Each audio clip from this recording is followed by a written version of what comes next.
Hello everyone. I thought I'd do something a bit different today and try and record you a video, which I've just done brilliantly, but all the writing was backwards. So now I'm having to just ad lib. And it's quite a comical setup with the curtains closed because there was a reflection and a blanket over the top of the curtains to try and get the pattern off the whatever. We do what we need to do. Anyway, so I'm gonna just take you through some reasons why survival mode is not a wise choice for you right now. I'm not gonna labour the point, but I am gonna just show you what the alternative is. And I hope it triggers some questions. Feel free to put them in the chat afterwards. And I will come back and answer them later. All right, so what we've got here is survival. So let's start. Hopefully you can read my writing okay. Survival mode is something that is really, really tempting when something is going on where we feel unsafe, insecure, unstable, threatened, fearful. And what it does is it makes us cling on. I'm going to put it in red because it's not good. It makes us cling on to what we think we know. And we apply a whole load of assumptions. This is hilarious because this is already different to the version I just recorded. We apply all sorts of assumptions that might not be relevant or count, but it's all we know how to do when we have very limited vision in survival mode. How does it make us feel, therefore? Well, first of all, if you think about clenching your wrists, your fists for an extended period of time, try it for like 30 seconds or a minute. That is the strain that you're putting your body under at the moment. And when you feel under strain, it is absolutely exhausting and you are not in the best position to lead and support your family from this place. It has you closing off, this limited vision has you closing off any ability to see anything new. So it results in you justifying your behaviour. It's probably creating arguments at home because you're so tense. So tension. And all of this is distracting you from what you should be looking at. And it's going to leave you feeling really overwhelmed. Just going to check I haven't written myself off the camera. No, we're good. Now, when you're in this place, you're doing the opposite of what you want to be doing right now. You know, what you want to be doing, but you probably believe you can't, is thriving. Now, in the context that we're in, thriving to you might not mean super, super successful. You know, thriving to me right now has not changed. It's just the path to get there is going to be more challenging. So my number one goal at the moment is to launch. That means write, publish, tell people about, get them to buy and read my book. That is my number one goal right now. Now, I'm not going to back down on that. So let's put back down or renegotiate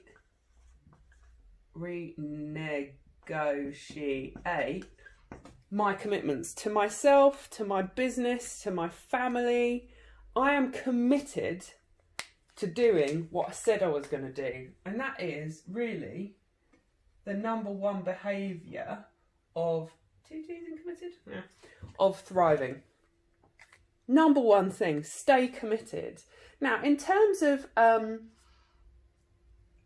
what that feels like, you know, when you stay committed to yourself, when you do what you say you're going to do, you are going to engender a greater amount of trust in yourself and in others. And when you can do that, you're going to be better supported.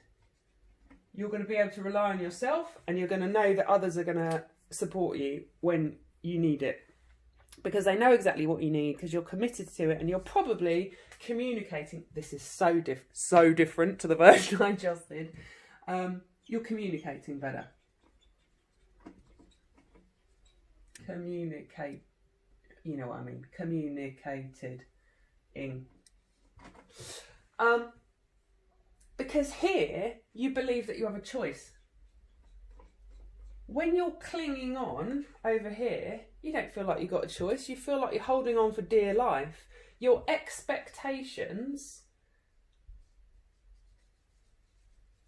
are low over here, and they're higher here. And this is what I want you to hear, that you don't have to go from how you're currently feeling to rock star. That's not what's required. What's required is progress.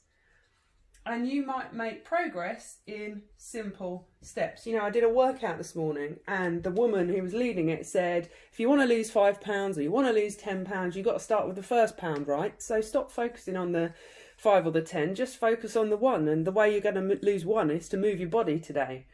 And it's brilliant advice, because this is all we need. We need one focus, and we want to make 1% progress. That's all we're trying to do. We're not trying to go from something that we feel quite drained and exhausted and negative about.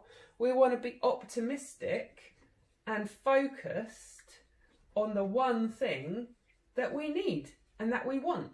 And we might not get there fast necessarily, but as long as we're making a contribution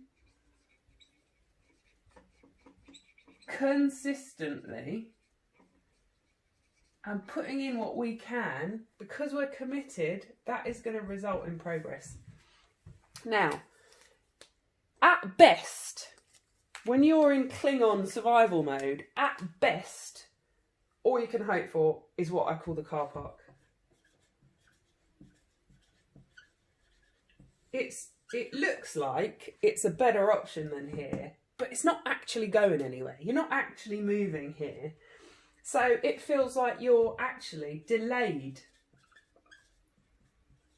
in limbo, I hear people say.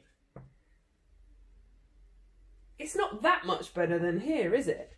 The thing is, the difference between here and here, in terms of expectation, is that you're going to come straight back here. The difference between here and here is that you're going to make slow, steady progress. And it's not just going to be 1%, it's going to be 1 plus 1 plus 1 and so on.